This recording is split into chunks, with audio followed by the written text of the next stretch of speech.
What a treat this is. We've got the Ferrari Enzo here at Topaz Detailing. We've just worked on the car and it looks absolutely fantastic. But I want to give you a little bit of a history lesson, not about the Ferrari, although I will tell you all about that later, about Topaz. I remember about 13 years ago, we put a YouTube video out. This was many, many years ago when it was just Nabil and Mazen working for Topaz, detailing a Ferrari Enzo just like this one, and it went viral. It's got well over 1.5 million views. So in this video, I want to make a little bit of a tribute to that. We'll put some footage, old footage and new footage side by side, and of course, we'll go through the Ferrari Enzo having a level 3 detail.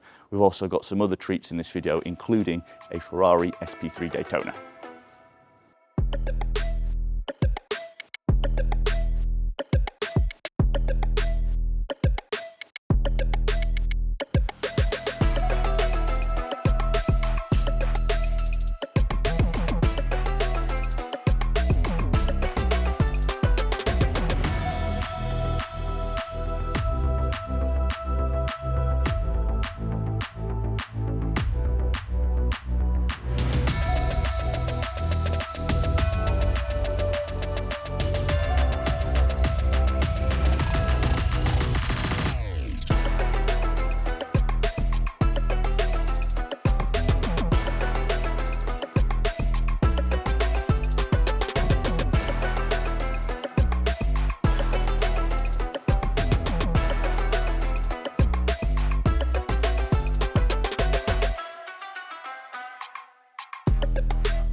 So I promised you another V12 Italian mid-engined hypercar, and this is exactly what we have here.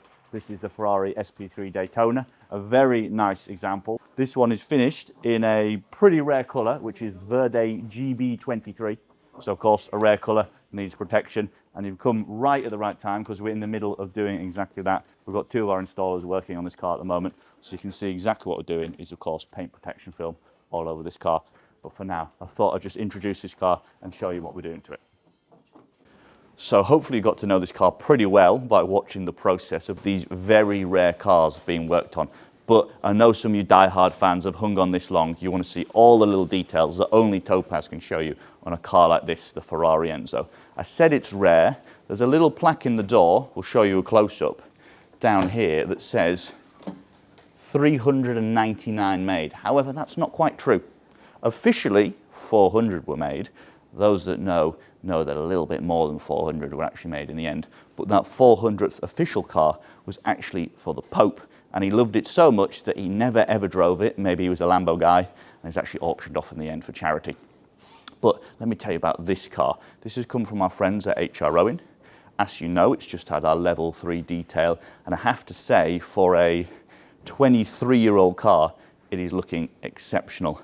It's got all that Formula 1 inspired styling. The engine in the back, of course, 6-litre V12, producing 650 brake horsepower, which nowadays, you know, we've got an S-Class behind the camera that produces 800 horsepower.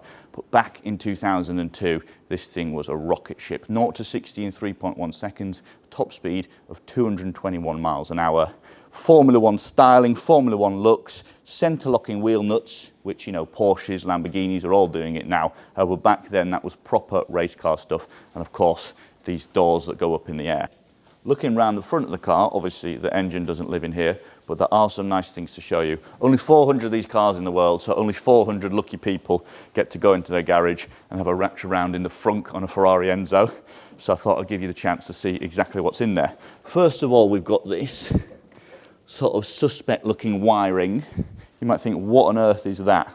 Nowadays we use things like C-Tech chargers to heat cars on trickle charge, but this is an old school trickle charger. Look at that radiator on the back to keep this thing cool, to keep the battery fully charged. I mean, I will probably try and use something a little bit newer, but if it still works, fair enough. In this leather pouch, we've got the locking nut for those center locking wheels. And then inside this one, I really want to show you. I've not looked inside it myself, but I believe that this is the toolkit. First up, we've got this lovely pair, these are probably quite valuable, of white gloves for when you work on your Ferrari Enzo yourself. And then we've got a whole set of spanners. I'll pop one out just to show you. And yes, they do say Ferrari on them, so hopefully they don't go missing. And then underneath that, perhaps even more hilarious, there's a whole load of spare fuses and even light bulbs for this Ferrari Enzo. I can't imagine many Ferrari Enzo owners have changed their own light bulb and fuses. However, they are all there, I suppose, good for collecting all the little pieces that this car's supposed to have. And before I close that up, under here, exposed carbon fibre, because virtually all of this car is made out of carbon fibre, because lightweight race car. And then one final little Easter egg, some of you might not know that nearly every Ferrari has this. The colour code, of course, this is the iconic Rosso Corsa that virtually all of the 400 Ferrari Enzos came in.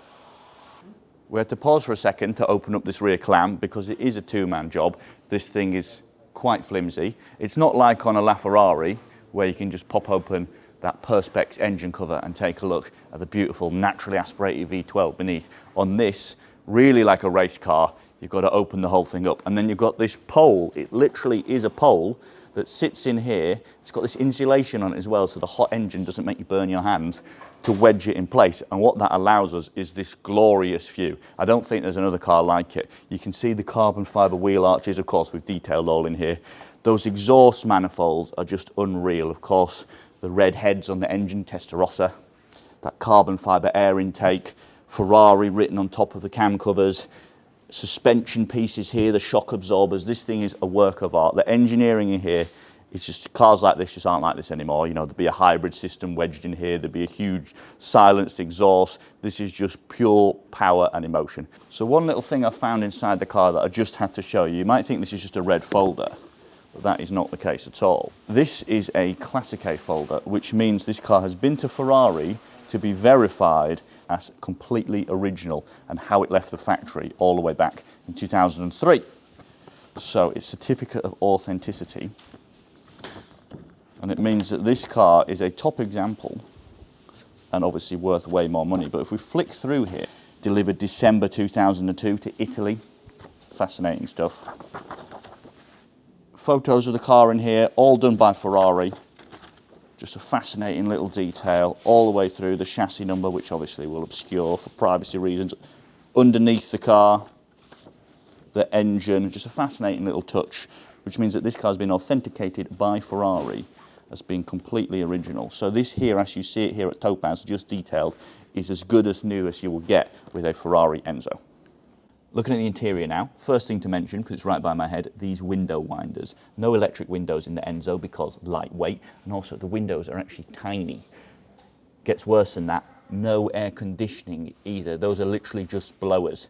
So I can imagine a hot day in Europe or wherever else.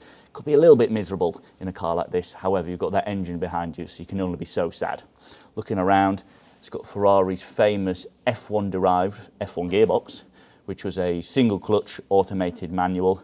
Obviously it's got, you know, compared to today's dual clutch gearboxes, it's It's not the best, but it certainly had its character back in the day. It gives you those raw sledgehammer gear changes as you power through the gears. Everything here is pretty simple, as you can imagine. It's not even got a radio. There's lots of carbon fibre, of course, a pair of carbon fibre bucket seats trimmed in Nero leather. These lovely carpets with Enzo Ferrari's signature in them, and of course the Enzo Ferrari signature plaque there next to the Pininfarina plaque, because of course this car was designed by Pininfarina. The race car feel continues all the way down into the pedal box. I mean, just look at those pedals. They look like they're straight out of a Le Mans car. I keep referring to this car as the Ferrari Enzo. Many people do. Why wouldn't you? However, Ferrari themselves actually never wanted it to be called the Ferrari Enzo. They wanted to call it just the Enzo Ferrari, named directly after their founder, to the extent that this information sticker here, that's got all the information like the tyre pressures and so on it, refers to the car as the Enzo Ferrari, not the Ferrari Enzo. I've made you wait long enough. I've got the key here. We're going to start this car up and hear how it sounds.